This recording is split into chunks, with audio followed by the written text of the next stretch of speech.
어둠이 빛을 만나게 되면 일어나는 일. 어둠이 빛을 만나게 되면 일어나는 일이라는 제목으로 함께 말씀을 나누도록 하겠습니다. 세상을 많이 살아가다 보면 친구라고 하는 것들이 어떤 사람이 정말 친구이고 어떤 사람이 친구가 아닌 그런 것들을 잘 분별할 수 있는 지혜가 생기는 것 같습니다. 어떤 사람들이 정말 친한 친구라고 이야기할 수 있는 사람들일까요? 핸드폰에 저장되어 있는 수많은 사람들 다 친구라고 말할 수 있을까요? 여러 일로 또 수많은 관계들로 얽히고 살아가는 것이 인간관계죠. 핸드폰에도 아주 수많은 사람들이 저장되어 있을 거예요. 어떤 사람들이 친구냐? 아주 오랜만에 만나도 편안한 사람. 오랜만에 만났는데 아무 말 하지 않았는데도 그냥 편안하고 또 이렇게 어색하지 않은 어제 만난 것 같은 그런 사람들이 친구라고 이야기할 수 있겠죠. 어려움이 있을 때 두 발 벗고 한 걸음에 달려올 수 있는, 또 내가 어려움이 있을 때 내 어깨를 빌려줄 수 있는 그런 사람이 아마 친구라고 이야기할 수 있겠죠. 많은 삶을 살아오신 우리 인생의 선배님들이기 때문에 아마 다 잘 알고 계시리라 생각합니다. 그런데 세상에는 이런 친구만 있는 것이 아니라 사람을 그냥 하나의 도구나 용도, 나의 필요에 따라서, 나의 이득에 따라서 관계를 맺고 관계를 끊고 하는 사람들도 많이 있는 것을 알게 되어지죠. 오늘 본문에 보면 인간을 도구로 사용하는 사람들이 등장합니다. 요한복음에 보면 예수님께서 세상 가운데 성육신 하신 이후에 많은 사람들을 만나게 되어집니다. 특히 오늘 8장에서는 예수님께서 간음하다 잡힌 한 여인을 만나게 되어지죠. 이 간음하다 행음하다 잡힌 한 여인을 만나기 전에 그 본문 그 6장에 보면 어떤 사건이 있냐면 우리가 다 아시는 그 오병이어의 사건이 있습니다. 예수님은 오병이어의 사건으로 쉽게 표현해서 일약 스타덤에 오릅니다. 많은 사람들의 입에 오르고 내리게 되죠. 어떻게 이러한 사람이 있을까? 이야, 범상치 않은 사람이구나. 예수님께서 하시는 기적들, 그런 것들을 바라보면서 많은 무리들이 따라왔습니다. 특별히 그 오병이어의 기적에서도 보면 성경에는 5천, 학자들은 대략 추산하기를 한 2만 명 정도 됐을 것이다 라고 이야기를 합니다. 그런데 그 이후에 이 오병이어 사건 그 이후에 많은 사람들이 예수님을 떠나게 되고 또 제자들, 그러니까 12명의 제자 이외에 많은 제자들도 예수님을 자신의 이득과 자신이 얻는 것이 아니다라고 판단되어져서 예수님을 떠나게 되어지는 장면들이 7장에 보면 등장합니다. 우리가 8장을 읽었는데요. 7장 45절에서도 보면 이런 이야기가 있습니다. 대제사장들과 바리새인들이 어떤 한 사람에게 묻습니다. 예수님을 잡아오지 아니하였느냐? 즉 예수님이 오병이어 사건 이후에 그곳을 떠나서 혼자 가시게 되어지는데 그 이유는 많은 사람들이 예수님을 잡으려 했기 때문에 그렇습니다. 특별히 대제사장과 서기관들이 예수님을 잡으려 했습니다. 그런데 어떤 사람이 이렇게 이야기합니다. 그 예수님의 이야기를 듣고 있으니까 뭔가 범상치 않은 것 같습니다. 성경 그대로는 이렇게 이야기합니다. 46절에 아랫사람들이 대답하되 그 사람이 말하는 것처럼 말한 사람은 이때까지 없었나이다. 예수님의 말씀을 듣고 있으니 뭔가 범상치 않음을 느꼈던 거죠. 그러면서 서기관과 바리새인들, 그 종교 지도자들이 오늘 본문에 예수님을 잡아 죽이려고, 즉 꾀임을 빠뜨리려고 한 여인을 잡아가지고 예수님 앞에 데리고 오게 되어지는 거죠. 우리가 읽었던 본문 8장 3절 말씀에 보면 서기관들과 바리새인들이 음행 중에 잡힌 여자를 끌고 와서 가운데 세웠다라고 이야기합니다. 당시에 그 서기관과 바리새인들은 율법학자도 있고 사회 지도층이자 권력을 가지고 있었던 아주 유력한 사회 인사들이었습니다. 철저하게 율법을 지키려고 하는 니고데모와 같은 아주 신실한 사람들도 물론 있었겠죠. 하지만 대부분의 사람들은 그것보다, 물론 율법을 지키지만 청년 예수가 하고 다니는 그 행실과 모습이 꼭 이단 같았던 거예요. 그래서 지금 예수님을 잡으려고, 꾀임에 빠뜨려고 그 예수님 앞에 한 여인을 붙잡아 놓고 오는 거예요. 그런데 여기에 수상한 세 가지 정도가 등장합니다. 수상한 점이 세 가지가 있는데, 첫 번째는 뭐냐면 이 사람들, 즉 바리새인과 서기관들이 어떻게 간음하는 현장을 알고 딱 그 현장에 가서 여자를 잡아왔을까? 여러분 생각해 보세요. 간음하는 어떤 한 사람과 남자와 여자가 길거리에서 대놓고 난 간음할 거다, 이렇게 하고 간음하는 사람은 없습니다. 범죄를 저지를 때 숨어서 하지 다 드러내놓고 그렇게 하는 사람은 없지요. 근데 어떻게 서기관과 바리새인이 그것을 알고 간음하는 현장을 잡아서 그리고 그 여인을 예수님께로 데리고 왔을까? 두 번째는 유대인의 율법에는 간음한 남자와 여자를 현장에서 돌로 쳐서 죽이게 되어져 있습니다. 그게 유대인이 따르는 율법입니다. 지금도 중동이나 이슬람 이런 국가에서는 투석형이 이루어지고 있다는 것을 아마 잘 알고 계실 겁니다. 유대인의 법대로 하면 지금 남자와 여자 둘 다를 돌로 쳐서 죽여야 합니다. 그런데 여자만 끌고 왔습니다. 수상한 점이죠. 왜일까요? 어쩌면 남자가 신분이 높았거나 또 아니면 지금 이 예수님을 시험에 빠뜨리고자 하는 목적 때문에 그냥 여자만 데리고 왔을 것이다 라고 생각해 볼 수 있죠. 그런데 또 한 가지 가장 의문이 드는 것은 왜 이 서기관과 바리새인들이 예수님께 데리고 왔냐는 거예요. 예수님은 그것을 심판할 권한이 사회적 위치로는 가지고 있지 않습니다. 물론 하나님의 아들이시기 때문에 죄를 심판하고 용서할 권한이 있으신 분이죠. 그러나 당시의 청년 예수에게는 그것을 판단할, 그것을 정죄할, 심판할 권한이 아니었습니다. 더군다나 목격자도 아닌 거죠.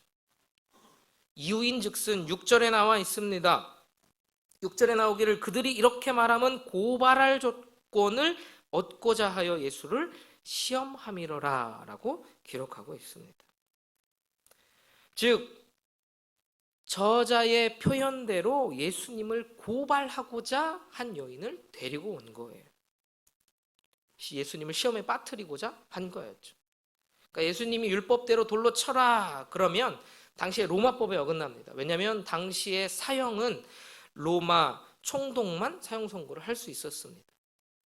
그리고 또 반대로 그러면 예수님 돌로 치지 말아라 하면 유대인의 율법을 어기게 되는 것이죠. 유대인으로서 율법을 완성하러 오신 예수님에게 흠이 되는 거예요. 예수님을 따르려고 하는 사람들에게 봐라, 너희가 따르는 예수는 이러한 자다라고 할 심산이었던 것이죠. 그냥 그들은 그 여인을 왜 데리고 왔느냐? 자신의 목적, 예수님을 고발할 조건을 찾을 목적, 그 목적을 위해서 여인을 예수님께로 데리고 온 것뿐입니다. 한마디로 그들은 자신의 목적을 위해 한 여인을 도구로 사용한 사람인 것이죠. 죄가 많은 세상 가운데 보면 그 죄로 인하여서 사람들은 사람을 도구로 여기게 되어지는 모습이 많이 있습니다. 자신들의 잘못, 자기가 가지고 있는 죄는 잘 보지 못하고 남의 죄만 크게 부각시키는 그러한 정죄만 하는 사회가 바로 죄가 만연한 사회인 것이죠. 요즘 특별히 이 댓글이라고 하는 인터넷상에서의 댓글, 익명이기 때문에 사람을 살리기도 하고 죽이기도 하는데 댓글에 보면 보통의 댓글은 다 비방이나 비난이나 하는 댓글의 내용이죠. 칭찬과 격려는 사실 많지 않습니다. 물론 요즘에 인터넷 문화를 새롭게 깨끗하게 하자라고 해서 그런 운동들도 벌이고 있지만 그럼에도 불구하고 누군가의 하나의 타점을 잡아서 공격하고 그 사람을 깎아내리고 그 사람을 죽이려고 하는 모습들이 우리는 보게 되어지는 것이죠. 우리는 누구나 사실 살아가다 보면 실수할 수도 있고 잘못할 수도 있죠.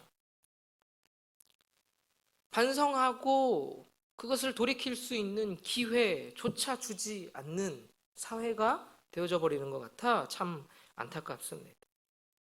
자신의 목적을 위해서라면 인간의 가치, 인간의 존엄은 무시한 채 사람을 도구로 사용하는 사회. 혹시 그러한 사회의 문화와 모습들 가운데에 우리의 행동의 모습들은 없었는지 한번 점검해 볼 필요가 있다라는 것이죠. 어느 곳이든지 어느 집단이든지 어딜 가든지 인간을 도구처럼 생각하는 사람들이 있습니다. 목적을 위해 그냥 인간을 사용하는 것이죠. 필요할 때 쓰고 필요 없으면 버리는. 마냥 자신의 욕심만 채우려고 하는, 그래서 어떤 경우에도 수단과 방법을 가리지 않고 자신의 목적을 이루려고 하는 그러한 도구로 이용하는 사람들이 있다라는 것이죠.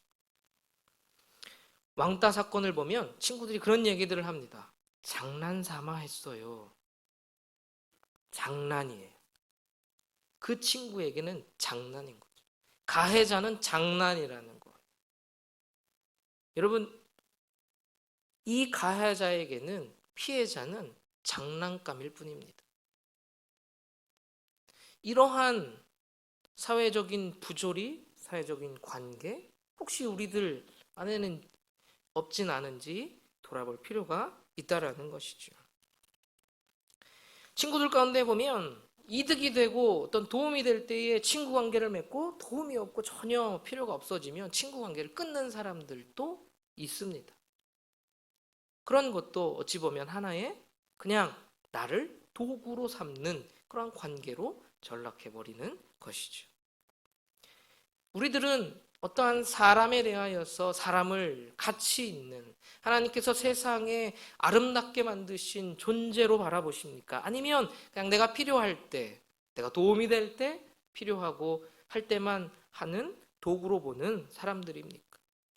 여러분, 유대 지도자들은 자신들의 잘못은 감추고 남의 잘못만 정죄하는 사람들이었습니다.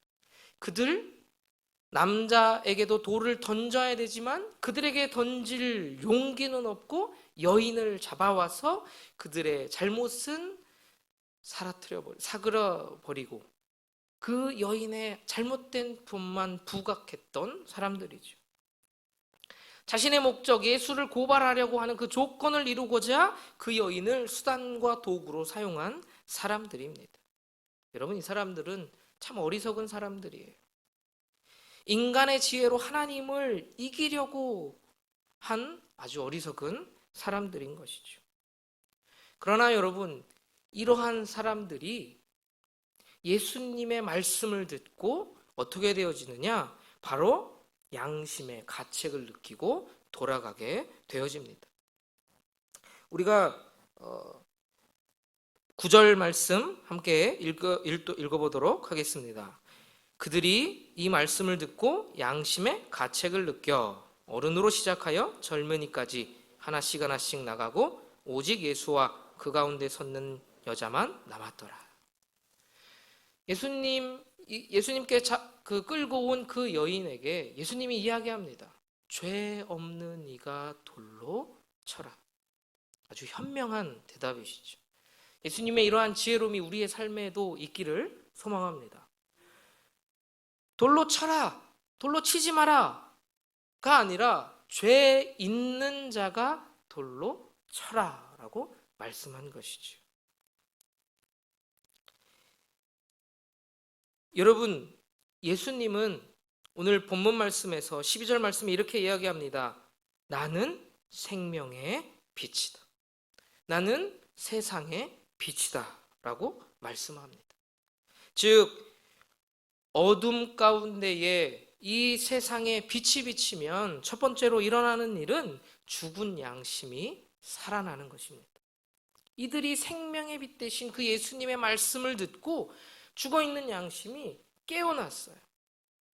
다 이 여인에게 돌을 집어던지려 했고 예수님에게 고발할 조건을 찾으려 데리고 왔던 사람들이 하나 둘씩 양심의 가책을 느끼고 돌을 내버려 두고 하나씩 떠나가게 되어지는 것이죠. 여러분, 어두움은 빛의 부재다라는 말이 있습니다. 즉 어두움이라고 하는 건 어두움이 존재하는 것이 아니라 빛이 없을 때, 빛이 사라질 때 그것이 어두움이라고 하는 거예요. 우리 예수 그리스도는 생명의 빛인 줄로 믿습니다. 절대 선입니다. 그 절대 선이신 생명이신 빛 되신 예수님이 계신 곳이, 그리고 예수님과 함께하는 그곳이 생명의 빛 되는 그 빛의 공간이 되어지는 것이죠. 그러나 예수님이 계시지 않는 곳, 예수님이 함께하지 않는 곳, 예수님을 따르지 않는 곳, 바로 그곳이 악의 공간이고 어둠이라는 것입니다. 정죄와 비난과 부패가 가득했던 곳이에요. 그 가운데에 예수님께서 오셨고 말씀하셨습니다. 그 말씀을 통하여 살아난 양심을 통하여 그곳이 예수 그리스도의 생명의 빛으로 가득하게 된 줄로 믿습니다. 여러분, 그들은 양심의 가책을 느끼고 다 돌아갔다라는 것이죠. 사랑하는 성도 여러분, 예수님께서도 늘 우리의 양심을 통해서, 생각을 통해서 말씀하시는 줄로 믿습니다. 살아가다 보면 우리의 양심이 양심에 화인 맞았다라고 하는 표현을 들어보셨죠? 양심이 죽어가는 거예요. 죄를 계속적으로 짓다 보면 한 번이 두 번 되고 두 번이 세 번 되는, 바늘도둑이 소도둑 된다라고 하는 것처럼 그 죄라고 하는 위험은 우리를 집어삼킵니다. 하나가 두 개가 되고 두 개가 세 개가 되고 결국은 죄의 노예로서 살아가게 되어지는 것이죠. 그런데 예수님께서 말씀하셨습니다. 죄 없는 자가 돌로 쳐라. 그 가운데 그들은 깨닫게 되어지고 그들이 양심이 살아나서 돌아가게 되어졌다라는 것이죠. 늘 우리에게 우리 삶에도 성령님께서 우리의 양심을 통하여 늘 깨닫게 하시는 그 음성을 듣고 그 음성을 따라갈 수 있는 그리스도인들이 되어지기를 소망합니다. 세상은 여전히 죄 가운데 잡혀 있고 또 자신의 이득과 목적을 살아가기 위해서는 수단과 방법을 가리지 말아라 라고 이야기합니다. 어떻게 보면 양심이 조금씩 죽어가는 것 같아요. 그러나 이러한 세상 가운데에서도 하나님이 우리에게 말씀하시는 대로 생명의 빛으로 살아있는 양심으로 이 땅 가운데에서 하나님의 말씀으로 세상을 밝게 비추는 그리스도인들이 되어지기를 소망합니다. 두 번째로 어두움이 빛을 만나면 일어나는 일은 바로 죄에서 자유로워지는 것입니다. 오늘 가늠하다 현장에 잡혀온 여인을 보겠습니다. 현장에 잡혀왔습니다. 보통 잘못하다가 어떤 일이 발각이 되어지면 변명을 하거나 또는 핑계를 대거나 억지를 쓰거나 그런 경우 있지 않습니까? 나는 하지 않았어. 대부분 스포트라이트에 쓰고 이렇게 감옥에 들어가는 사람들을 보면 다 자기가 하지 않았다고 합니다.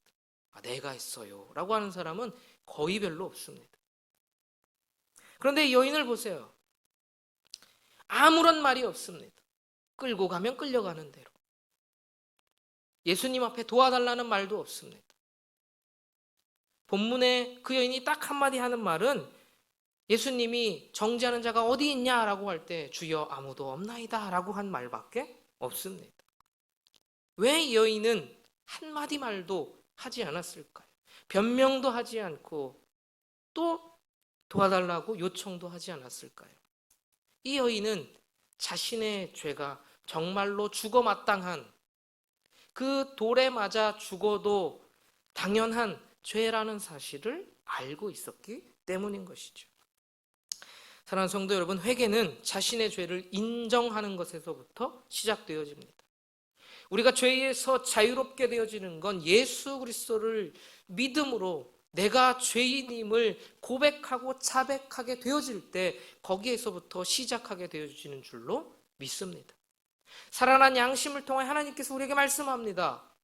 우리는 죄를 지어서 죄인이 아니라 죄인이기 때문에 죄인이라는 사실을 성령님께서 깨닫게 하시는 것이죠. 우리의 죄가 크냐 작냐를 묻는 것이 아닙니다.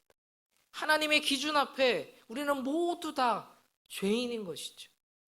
그 죄의 문제를 해결할 수 없다면 우리는 그 죄책감과 죄의 굴레 앞에서 자유롭게 될 수 없다라는 것이죠. 그런데 예수님께서는 이 여인 자신의 죄가 얼마나 무겁고 얼마나 더럽고 얼마나 추하고 얼마나 악한 거라는 사실을 이 여인은 인정했습니다. 예수님이 그 여인에게 이야기합니다. 나도 너를 정죄하지 아니하노니. 예수님이 우리에게 말씀합니다. 우리의 죄를 고백하고 우리가 정말로 씻을 수 없는 죄인이라는 사실을 고백하게 되어질 때에 하나님께서는 우리를 받으시고 우리를 정죄하지 아니하시며 용서하시는 줄로 믿습니다. 여러분, 그 여인은 예수님이 용서하기 전까지 죄에 갇혀 있었던 사람이에요. 죄책감에 사로잡혀 있고 그 죄책감으로밖에 살아갈 수 없었을 거예요. 이 여인이 만약에 예수님을 만나지 않았다면, 예수님으로 구원받지 않았다면 이 여인의 그 이후의 삶은 어땠을까요? 그냥 포기한 채 그냥 난 그런 사람이야 해서 또 그 간음의 현장의 자리로 가지 않았을까요? 나는 이 죄의 문제를 전혀 해결할 수 없어 라고 하며 그러한 슬픔과 죄책감 가운데 사로잡혀 살아가지 않았을까요? 8장 32절 말씀 우리에게 말씀합니다. 진리를 알지니 진리가 너희를 자유케 하리라. 할렐루야. 예수 그리스도 그분을 믿고 우리의 죄를 고백하게 되어질 때 진리를 알므로 말미암아 그 예수 그리스도의 진리가 우리를 죄에서부터 자유하게 되는 줄로 믿습니다. 우리가 찬양하는 것처럼 죄에서 자유를 얻게 함은 보혈의 능력, 주의 보혈. 우리가 그 주님의 보혈을 날마다 의지하며 살아갈 수 있는 그리스도인들이 되어지기를 소망합니다. 로마서에는 우리에게 이야기합니다. 우리가 죄인 되었을 때에 예수 그리스도께서 죽으심으로 말미암아 우리가 하나님과 화목하게 되었다라고 말씀합니다. 우리가 죄인 되었을 때입니다. 우리의 죄가 얼마나 더럽고 추하고 악하고 부정한 것인지를 고백하고 깨닫게 되어질 때 하나님의 그 은혜의 깊이는 더 깊게 되어지는 줄로 믿습니다. 우리는 늘 날마다 그 구원의 감격으로 살아가야 될 줄로 믿습니다. 우리가 구원받은 우리가 어디에서부터 구원받았는지를 늘 날마다 기억해야 하는 존재들입니다. 이 여인은 자신의 죄가 얼마나 큰지를 기억하고 알고 있었던 것이죠. 그리고 인정했던 거예요.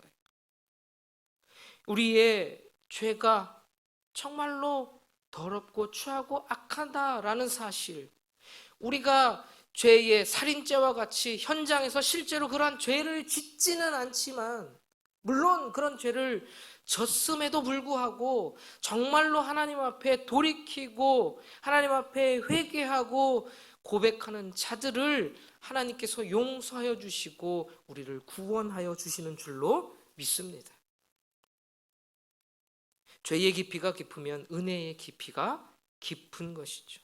그 은혜의 깊이로 살아갈 수 있는 그리스도인들이 되시기를 소망합니다. 로마서는 우리에게 이야기합니다. 하나님의 그 사랑이, 예수님의 그 사랑이, 우리를 향한 그 사랑이 절대 끊을 수 없는 사랑이다. 높음이나 깊음이나 어떠한 칼이나 위협이나 하나님의 그 사랑은 절대 끊을 수 없는 사랑이라고 말씀하고 있습니다. 그 사랑의 힘으로 말미암아, 그 용서의 능력으로 말미암아 기쁨과 즐거움으로 죄에서부터 자유함으로 살아갈 수 있는 그리스도인들이 되시기를 소망합니다. 세 번째로, 어둠이 빛을 만나면 일어나는 일은 생명의 빛을 얻게 되어지는 것이죠. 이 여인은 자신이 죄인이라는 것을 알고 고백했습니다. 자백했습니다. 그러자 그 용서받았다라는 그것을 통하여서 존재감이 바뀌게 되어집니다. 죄인에서 의인으로 변화되어진 것이죠. 그리고 그의 삶이 달라지고 변화되어지는 것입니다. 예수님의 선언입니다. 말씀하기를 나도 너를 정죄하지 아니하겠노라 라고 말씀하면서 거기에서 끝나는 것이 아니라 이렇게 말씀합니다. 가서 다시는 죄를 범하지 말라. 예수님은 우리의 죄를 용서만 해주시는 분이 아니십니다. 때로 세상에 많은 사람들이 기독교를 그렇게 비난할 때가 있습니다. 야, 어떤 죄를 지든지, 살인죄든지 어떤 죄든지 맨날 죄 짓고 똑같이 가서 하나님 앞에 죄를 고백하면 다 용서해 준다며, 니네는 그런 종교라며, 이런 이야기들을 혹시 비난이나 그런 조롱거리로 들어보신 경험들이 있을 것입니다. 여러분, 결코 예수 그리스도는 죄에 대하여서 침묵하시는 분이 아니십니다. 죄는 죄로서 심판하시는 분입니다. 예수님이 돌로 치지 말아라 라고 말씀하신 것이 아닙니다. 돌로 쳐야 할 중대한 범죄다. 그러나 나는 죄를 용서할 권한이 있기 때문에 그 죄를 용서하노라 라고 말씀하여 주신 것입니다. 가라라고 하시는 그 말씀은 그 죄 사함을 받은 그 힘으로, 그 능력으로, 용서함 받은 그 사랑으로 다시 힘을 내서 살아가라라고 하는 말씀인 것이죠. 세상 가운데 나아가서 다시 범죄하지 말고 살아가라라고 하는 하나님의 호된 명령입니다. 그렇게 살아갔으면 좋겠어. 야, 그렇게 살아가는 게 어때? 라고 물어보지 않으십니다. 권면하지 않으십니다. 다시는 죄를 범하지 말라라고 우리에게 명령하고 계시는 것이죠. 다시 범죄하지 말라는 것은 가서 그 죄의 고리를 끊어버리라는 거예요. 그 여인은 간음하는 여인이었습니다. 즉 간음한 남자의 관계를 끊으라는 거예요. 청산하라라는 것입니다. 만약에 그 여인이 여전히 그 죄의 습관으로 남아서 다시 그 죄의 모습 가운데 나아간다면 그는 이 심판의 말씀이 여전히 유효하게 되어지는 것이죠. 그냥 우리가 죄를 짓고 또 죄를 짓고 또 죄를 짓고 그냥 우리는 그냥 그렇게 살아가는 거야 라고 하는 건 기독교인의 교리가 아닙니다. 하나님은 우리에게 죄를 용서하시되 그 죄를 다시는 짓지 말라고 우리에게 말씀하시는 분이십니다. 하나님은 회개한 자의 삶, 회개한 자를 받으십니다. 그냥 있는 모습 그대로 다 받으시고 그 모습 그대로 놔두시지 않습니다. 하나님의 생명의 빛은 우리가 죄를 고백하게 되어질 때, 우리 안에 영접하게 되어질 때, 우리 안에 생기게 되어지고 그 빛으로 말미암아 우리가 다시금 죄를 짓지 않도록 예수 그리스도를 따라가도록 하게 하는 그 능력이 우리 안에 생겨난다라는 것입니다. 즉 무엇보다 예수 그리스도를 닮아가도록 성령님이 우리 안에서 함께 내주하시면서 역사하신다는 사실을 꼭 기억하는 그리스도인들이 되어지기를 소망합니다. 빛은 어둠을 물러냅니다. 예수 그리스도를 영접하고 그 죄에서 자유함을 얻은 그리스도인들은 즉 주님의 빛이 우리 안에서 어두움을 물러내는 것이죠. 우리가 예수님과 관계하고 있다라고, 예수님과 함께 동행하고 있다라고 생각하면서 아무렇지 않게나 뻔뻔하게 똑같은 죄를 짓고 또 지으면서 그냥 한번 집에 가서 교회 가서 회개하면 돼라고 누가 어떻게 그렇게 생각할 수 있겠습니까? 만약에 그런 사람이 있다면 그것이 신앙이다라고 볼 수 없다라는 것이죠. 우리 안에 생명의 빛이 있는 자는 그 생명의 빛이 우리를 인도하게 되는 줄로 믿습니다. 여러분, 등대는 어둠 가운데에서 빛으로 그 배들을 잘 인도하는 역할을 합니다.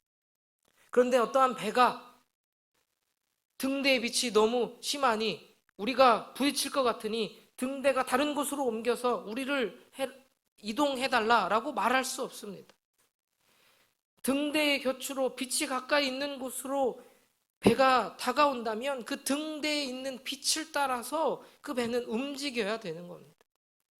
마찬가지로 그 우리의 빛 대신 그 생명의 말씀 되시는 거룩한 그 말씀을 따라서 우리는 살아가야 되는 존재인 줄로 믿습니다. 성경은 우리에게 말씀합니다. 주의 말씀은 내 발의 등이요 내 길의 빛이니이다. 어두운 세상 가운데에서 빛 대신 주님을 따라갈 때 우리의 영혼이 안전한 줄로 믿습니다. 그 예수님은 우리에게 말씀합니다. 너희는 세상의 빛이라. 생명의 빛 대신 예수님이 우리 안에 있다면 우리에게 말씀하시는 것, 빛된 자의 삶으로, 합당한 자의 삶으로 살아가라고 말씀하는 것이죠. 요한복음 8장 12절 말씀에서도 이야기합니다. 나는 세상의 빛이니 나를 따르는 자는 어둠에 다니지 아니하고 생명의 빛을 얻으리라. 그 생명의 빛을 얻고 생명의 빛 대신 주님을 따라갈 수 있는 복된 그리스도인들이 되시기를 소망합니다. 세상은 우리의 삶을 통하여서 하나님을 보게 되어집니다. 우리의 말, 우리의 행동, 우리의 생각, 우리의 마음을 통하여 하나님을 보게 되어지는 것이죠. 많은 사람들, 상처받고 교회에 나오지 않는 사람들, 또 세상 가운데 믿지 않는 사람들이 교인들, 그리스도인들이라고 하는 사람들 때문에 상처받고 교회에 나오기를 꺼려하는 사람들이 있습니다. 왜 그럴까요? 바로 그리스도인들의 삶을 통하여 하나님을 보기 때문에 그렇습니다. 우리의 삶은 그렇게 공적인 삶인 줄로 믿습니다. 그리스도인의 삶은 공적인 삶, 그것인 것을 깨닫고 그 삶을 회복하여서 가정에서, 나의 일터에서, 나의 속한 공동체 안에서 공적인 삶으로 세상의 빛으로 살아갈 수 있는 그리스도인들이 되어지기를 소망합니다. 이 시간에